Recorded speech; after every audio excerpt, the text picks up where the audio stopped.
So last year, during a completely normal Tuesday, I got bored and decided to create a fake town on Google Maps called Cabbage Creek, Wyoming. Population 4. It had one gas station, a laser tag arena that doubled as a DMV, and a Subway sandwich shop run by a guy named Spaghetti Carl. Now, here's the weird part. 2 weeks later, people started checking in. Turns out, a small RV caravan thought it was real.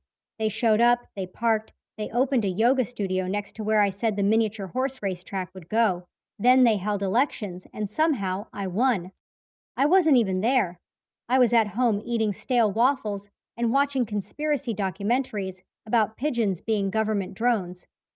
But they found my name in the metadata of the map upload and declared me mayor via email. I figured I'd play along.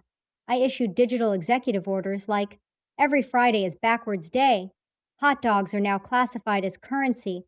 No one is allowed to say the word moist without paying a $5 fine.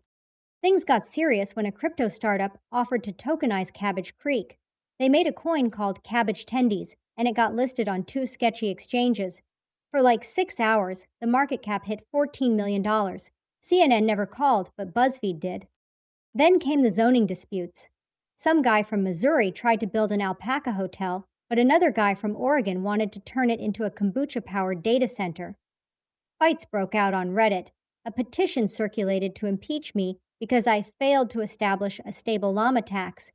Meanwhile, Spaghetti Carl opened a second Subway inside a porta potty, which somehow got a 4.7-star rating on Yelp. Reviews said things like inspiring use of space and sandwiches that challenge your worldview. Eventually, Google Maps figured it out. They deleted the town, but not before someone printed "I love Cabbage Creek hoodies" and started a podcast called Creek Talk: Politics, Pickles, and Possums. Anyway, I still get emails from citizens asking for my leadership on serious issues like drone pigeons, sewer hot tubs, and why raccoons might qualify for basic income. Would I do it again? Absolutely not, unless there's a Groupon deal. Thanks for listening.